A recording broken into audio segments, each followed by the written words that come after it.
Hey guys, welcome back again to my channel. How are you guys doing today? I hope you all are doing good. Thank you so much for stopping by today. If you are new here, you're welcome to Mommy D Entertainment TV. Today's another video, guys. Today I'm just going to be reacting to I will be reacting to another video of Justin D, guys. Justin D is finally telling the truth. Justin D said it's time for him to defend himself, and he's telling his own side of the story. He's telling us what happened between him and Cora. He said he's tired of people lying. He said he's sick of people lying, and now he's had here to debunk all what happened in their relationship. He's trying to tell the truth about what really happened. He's telling his fans that uh, how he met Cora, what happened, how he met Cora in China, how they grew up together, how he made Cora who he is. He was the one that made Cora a superstar. He was the one that motivated Cora to be who she is right now. And he's tired of Cora tarnishing his image, guys. You guys need to watch this video. God, Justin D is finally out to, you can see the pains in his eyes. It was even shocking when he was telling this story, guys. You need to watch this. Hear from the horse's mouth. Hear from Justin. Let him tell you what he have to say. Just listen, guys. And at the end of the video, I'll give my own opinion, guys. You don't want to miss this. Get your popcorn ready. Just sit down and listen. The full gist is here. The truth is finally out. The truth is finally out. Oh, and it also shows what the amount of money that Cora is making in a month. Omo, this man, hey, you know they play. Oh, is out to debunk and debunk. Keep watching, guys. Keep watching. You are going to love this video. And please don't forget to thumbs up the video. Don't forget to share out this video. This one is bomber to bomber. Let's go there. Hey everyone, I can't believe I'm doing this, but I'm going to break the rules because the rules don't seem to matter. I am going to start telling my side of the story. I'm not going to bash anyone.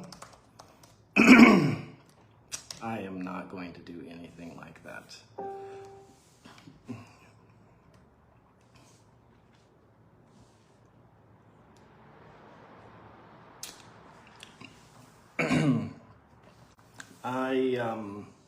I said I was sick yesterday. I wasn't sick yesterday.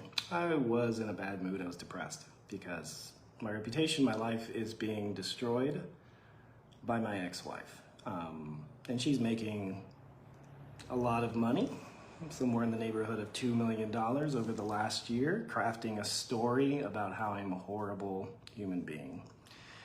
And my mental health is really suffering because I know it's not true, and I cannot defend myself without it being used against me. But at this point,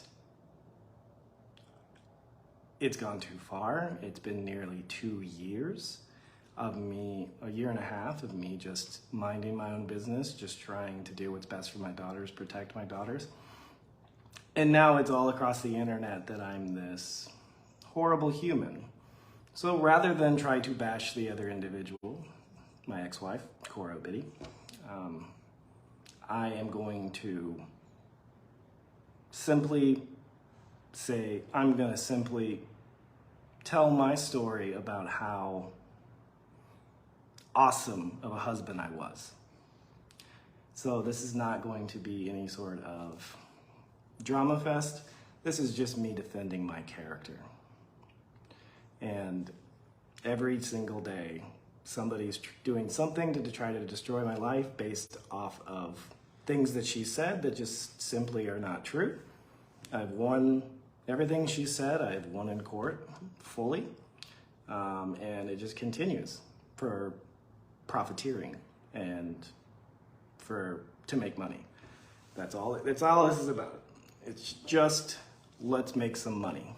Let's capitalize on another person's misfortune who happens to be the father of her children, and let's make as much money as humanly possible. I, on the other hand, have actively not participated in this at all because it's what's best for my kids. But now it's to a point now where I can't look at myself in the mirror because I can't like defend myself. And it's just like, it's frustrating. Many of you have been watching my page and you can see the kind of person I am. You can see who I am as a man, who I was as a husband, those of you that have been following our story for the last 5 years, and who I am as a father. So rather than bash any individual, I am going to simply talk about myself. So, yeah.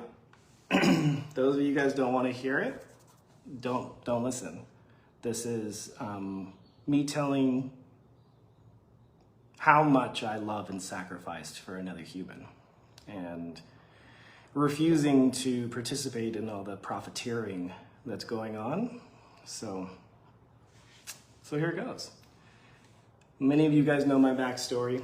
I'm a small town Eastern Oregon kid, grew up 19 years old, barely literate, read at a 6th grade level. I only got in college because my college coach pulled a favor to get me in, and I was in on a kind of like a special circumstances kind of situation.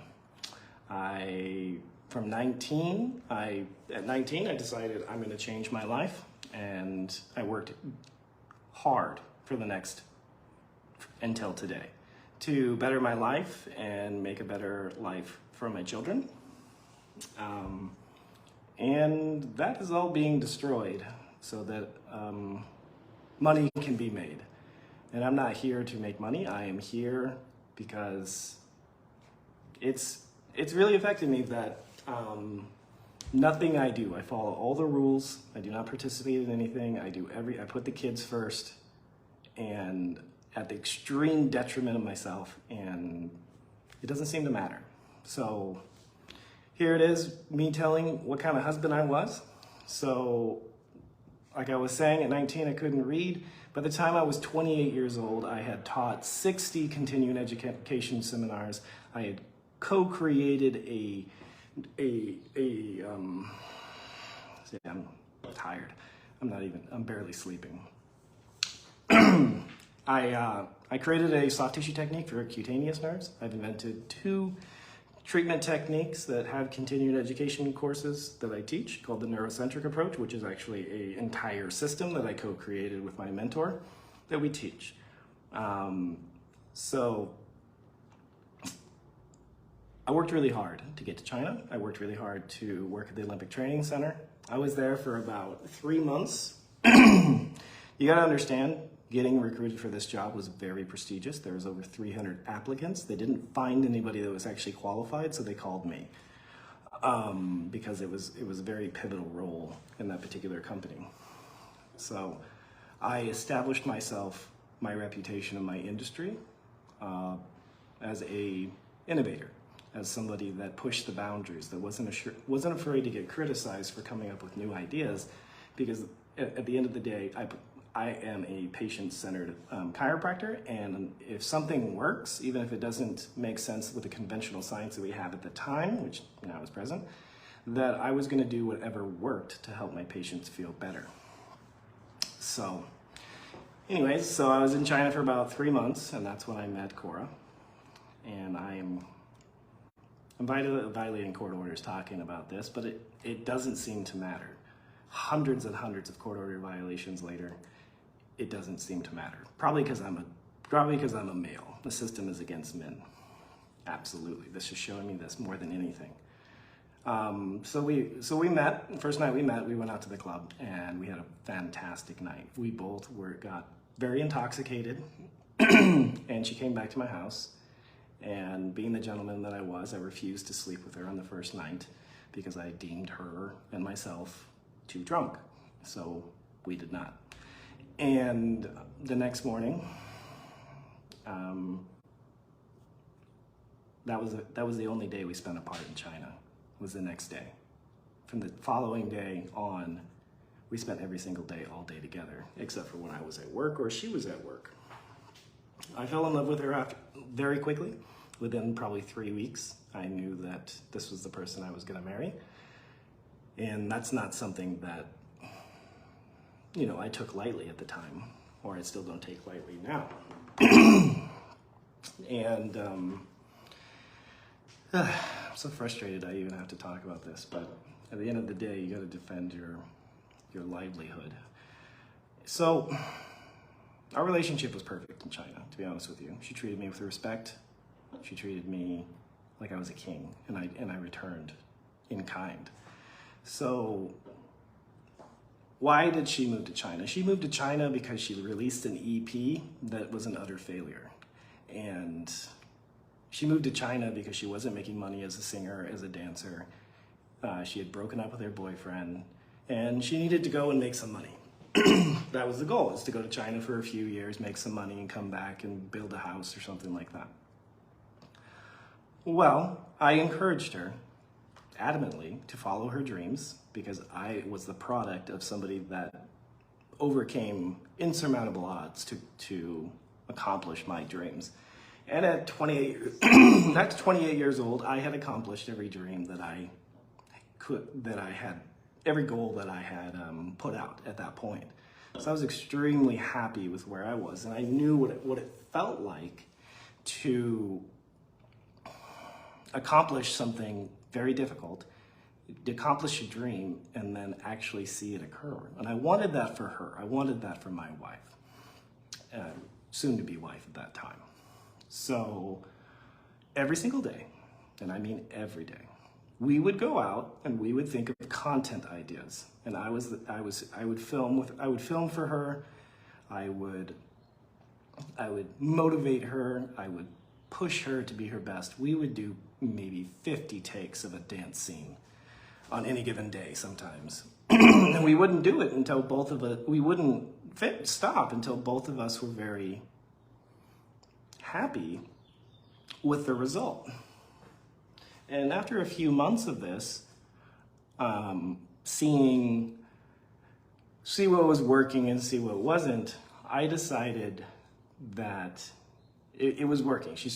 When she moved to China, she had 43,000 Instagram followers and barely any followers anywhere else. And after just a few months, we got her up to like 80,000 roughly. So we were seeing what was working or not. So in high school, I actually took video productions. I took 2 years of video productions. I made the highlight reel for my cross-country team. I really liked editing videos. So what I did is I bought a subscription to Adobe, and I would take the videos and I would actually speed up her body movements to make her look like a better dancer. Now, she's an extremely gifted, talented dancer anyways, but for social media, it's all about like getting your attention past the first 3 seconds. So I would speed up her hips so they would bounce more. I would speed up her arms so it looked a little bit more eye-catching, because sometimes on video it's not, what looks really good in real life doesn't look as good on camera. So you have to speed it up a little bit. You got to make the hip movements. You got to make it pop more. And that was exactly what I did. And one sec, I'm gonna get some water.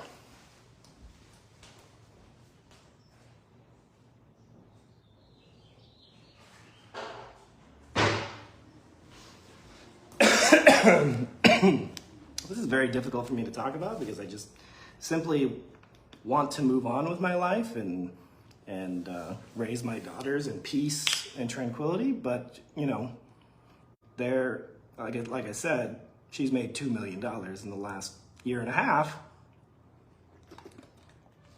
off of trashing the father of her children, who they love and adore, I will say. So we'd speed up the videos, and I could see it was starting to gain traction. People like the story, country hick, Nigerian princess. That was really sticky as well. So after about, I would say, this was probably about June, I proposed to her on the bund. And I asked her to quit her job where she was making around, I can't remember the exact number, it was like $2,500 or $3,000 a month, which she had to pay 20% of that to her brother-in-law to pay for the, I don't know, for getting her the job, basically.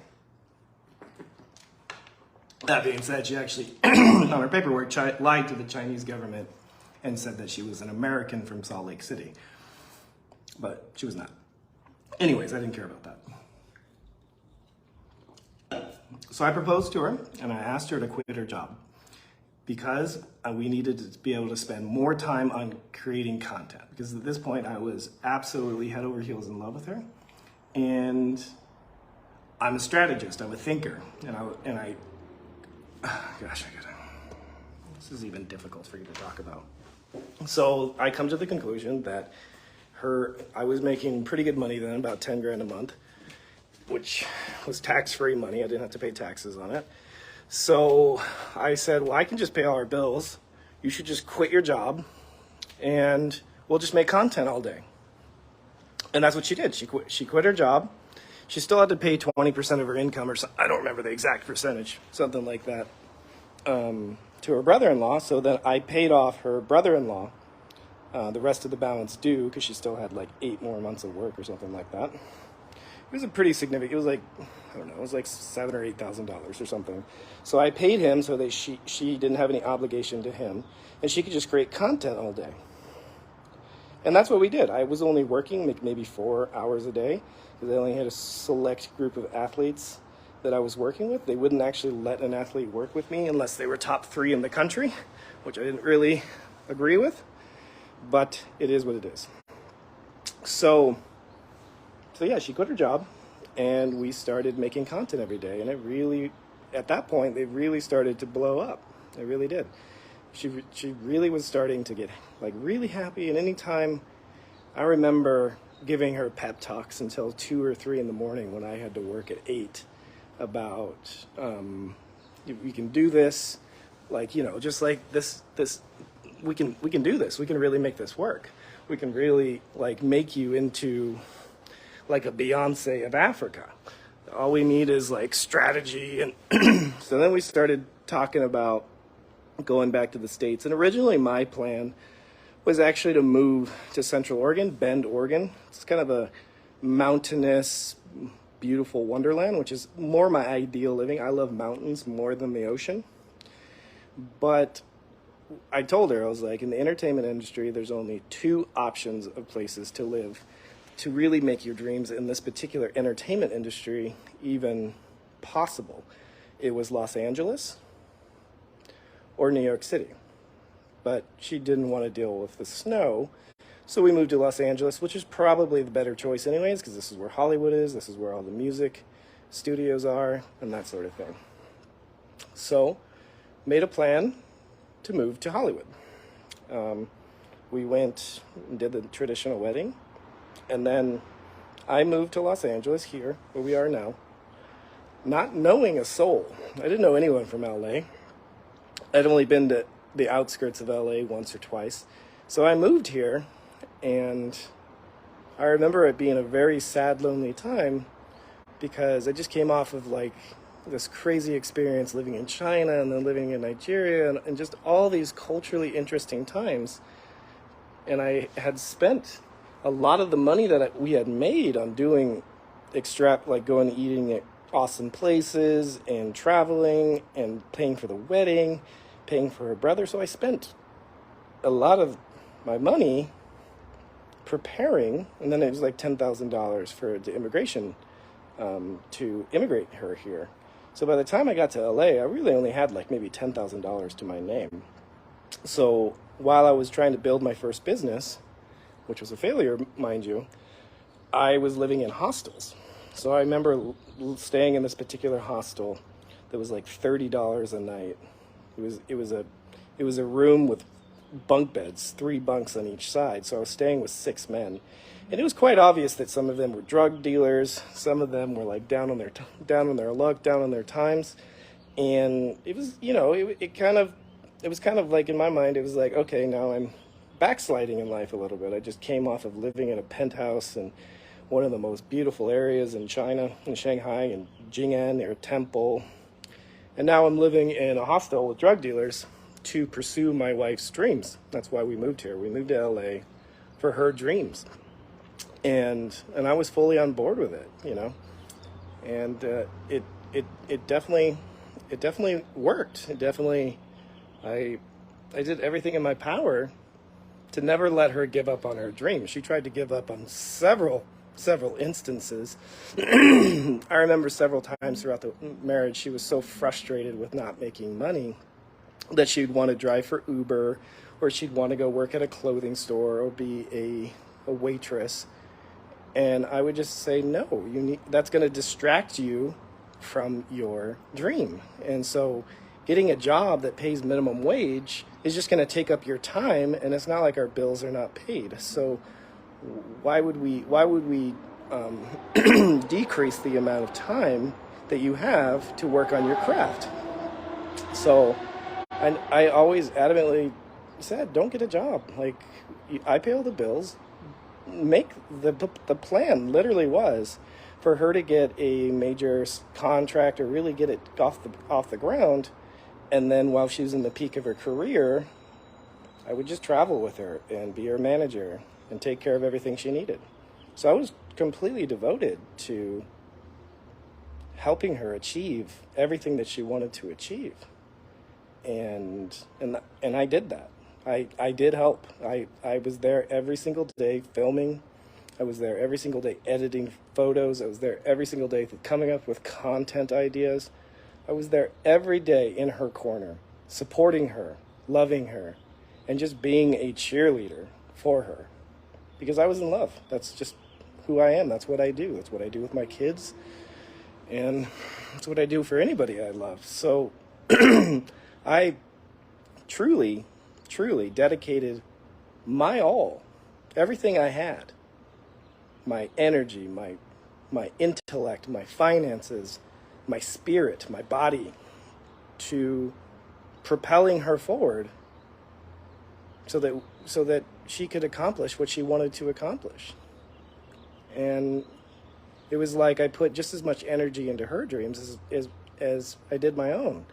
And after a time, which I will never do again, our entire family structure was centered around her social media needs. And you know, it's like I really went above and beyond to try to always make her happy. I remember many occasions like that I would work a 10-hour day, and she was, you know, at home with June and just miserable because she was at home with June and she wanted to be out. So after a 10-hour day, I would watch June and tell her to go out salsa dancing, and she would do this once a week. Once a week, I would, and I was always busy at that time, like literally 10-hour days, because I was trying to, you know, pay off my student loans. I was trying to get us financially, like, solvent and get us financially in a stable place so that we could buy a home. So I worked a lot, and then when I came home, she would want to go out, and I would watch June, and she would go out and party or whatever she did until 4 and 5 in the morning, and I would be up with June, feeding her, whatever was necessary, while she went out and did what she needed to do.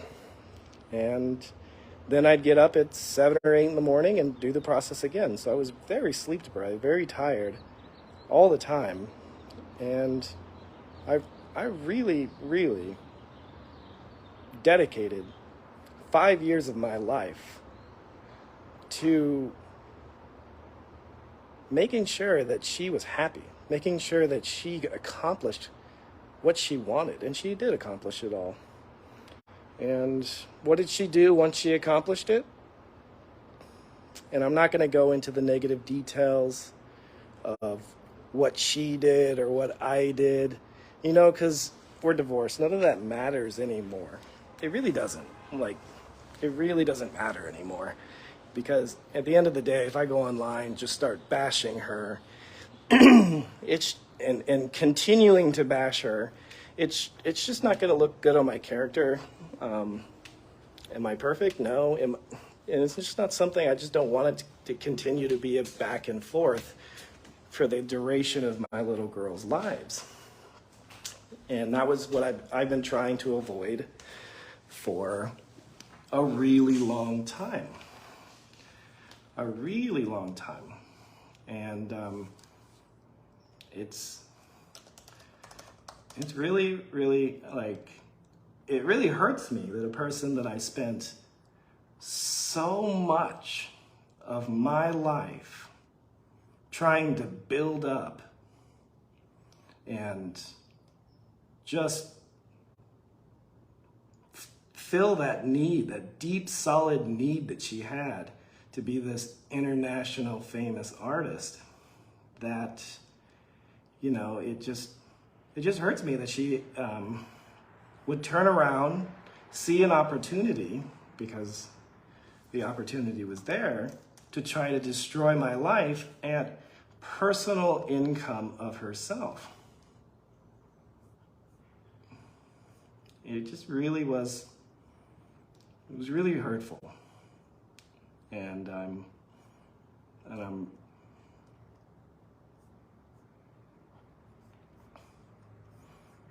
want to show you guys something here. I need to.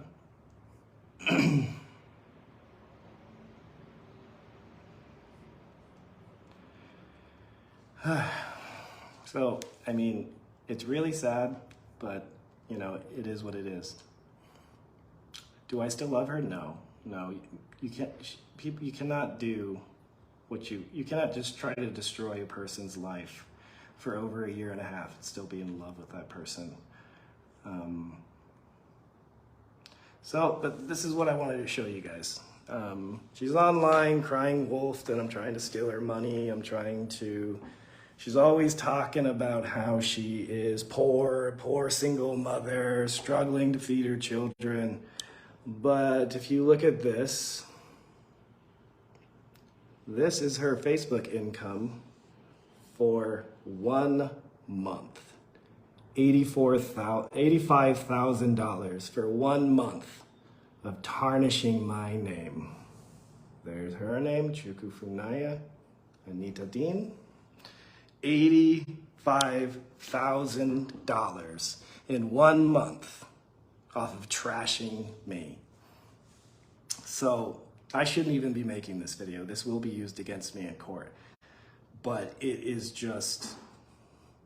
a tragedy to humanity that someone that could do so much for you, you turn your back on them and try to destroy their life. It is a tragedy to humanity.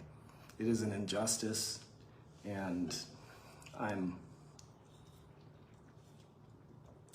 really questioning humanity right now, because you're all there sitting and believing it, because if she said it, so it must be true. So I can categorically say that everything she said about my character is false, and I've proven and won in court time and time again. But it doesn't matter, because the headlines are the headlines, and she's just doing this for money. She's making this shit up all for money. She starts seeing the money. She starts seeing when she talks badly about me, it makes thousands and thousands of dollars a video. So she does it more and more and more all the time. So I've now defended my own character. I have now defended my own peace of mind. And I don't intend on talking about this subject again. I am not going to come on here and bash my ex and say all the horrible, horrible things that she did in our marriage. It's over. I need to think about the kids and moving forward. And right now what she's doing is destroying my little girl's future. It's unacceptable. I'll see you later.